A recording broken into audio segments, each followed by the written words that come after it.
Alright guys, we're at the JY looking for a carrier. We bombed out at the 1 yard. The spider gears were destructed in the 410, so I didn't even bother messing with it. It's too much trouble. I honestly don't really need the 410 just laying around. Anyway, this is the pig pen spot, stuff that hadn't been processed yet, but I like to cruise through here sometimes and see if, oh, there we go. Look at this right here. It's a 96 V8. We're gonna have to try and keep an eye on that, maybe, since it's a regular headed GT40 heads. As soon as this thing hits the yard, if they don't pull the motor, then we will try and get back out here and see if we can't gobble them up. Anyway, let's get over it. Maybe it'll have some track lock, but we're gonna need one before then, I hope. So anyway, all right, it's cold as far as southern standards. It's misting, raining a little bit. So this is dedication, man. This is for you guys, for the YouTubers. Well, it's really for me too, but it makes you guys feel good when I say that, right? Okay, anyway, I gotta get off. We're gonna try and get a track lock, and here before long we're gonna really start blazing away putting the parts on this thing. Just the weather is not cooperating with us. But anyway, all right, I gotta go get out of the Dodge section, get down here to the Fords, see if we can find something good. All right guys, we'll be back. Well guys, we're back. We're here at the junkyard, and we got some fresh fish in the yard. V8, and this is a 96. Hard to tell. It probably can't really maybe tell from this picture, but it's got the regular GT40s. So the intake and stuff, you know, we could care. I don't really care. We got 5 or 6 of those things between our little group just floating around, and after a while you just lose interest in them. But yep. So these are a very good candidate for our for the Trojan Horse. So we may have to look at getting these. I may have to come out here tomorrow, as much as I don't want to, but we'll try and get these off today. I don't really have the time. We got other stuff to get. So, but anyway, we may have found some heads for a car, and junkyard special. Sounds good to me. All right. Well guys, today may be our lucky day. We just found an Explorer. It's a 410 limited slip. It's a regular V6 one, but it does have a D2 axle code. So we're gonna pop the cover off real quick, verify what we got, and then see if we can liberate it. Maybe we'll get the 410 too. I'd like to. It's just a lot of work, but let's get to work on it.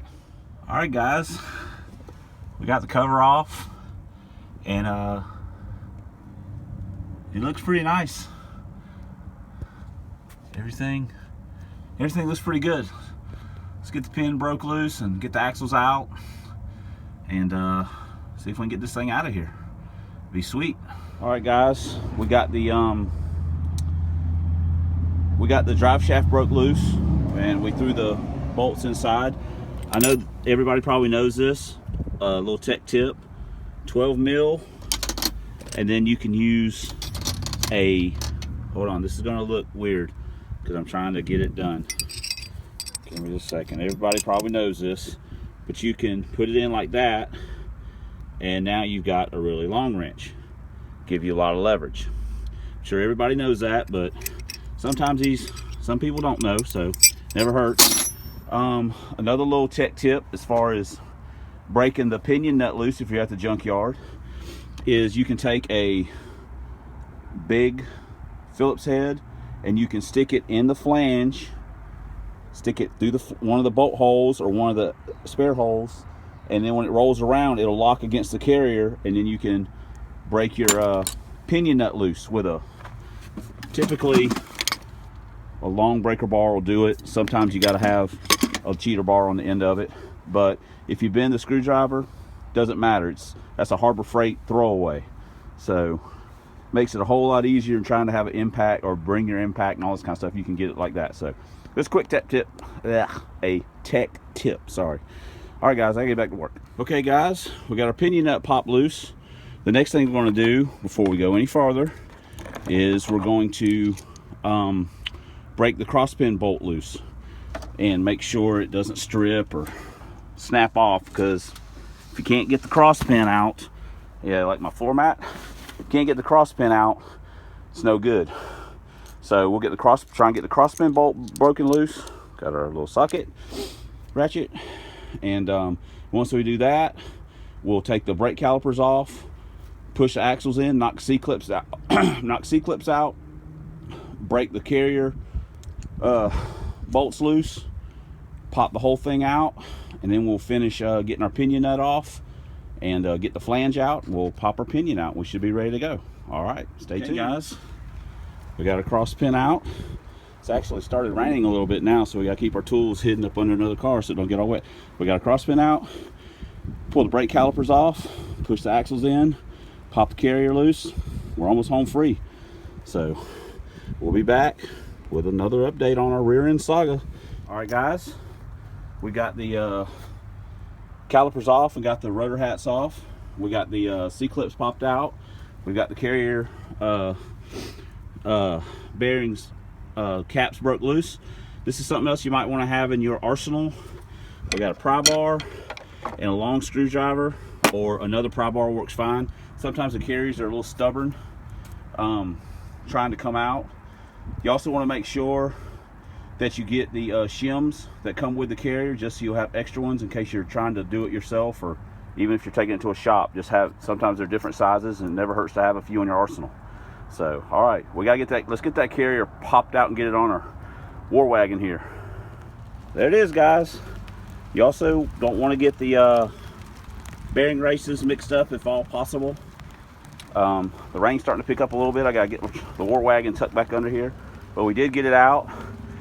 We got the cross pin, we got to get the shims, and then all we got to do is finish taking the pinion nut off and tapping the flange off and getting the pinion out. We'll be good to go. All right, guys, and there we have it, guys. Oh crap, 410.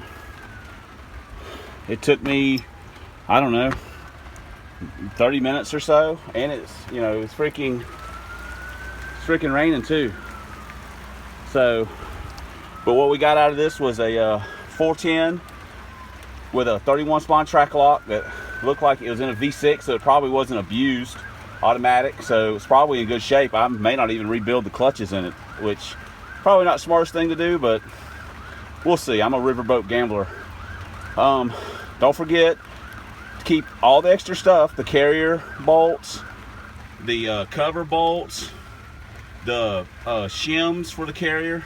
You never know when you're going to need that stuff. The drive shaft bolts, that stuff always has a way of getting lost, or your buddy loses some and then he needs a couple, and well, there you go. You just put it in the magic bolt bucket.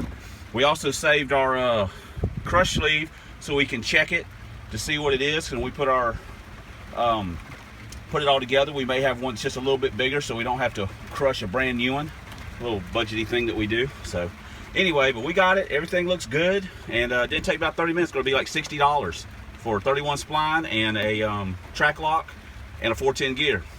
Can't beat that with a stick. All right, guys, let's get out of this rain. It is freaking cold too. All right, guys, we made it home safe and sound.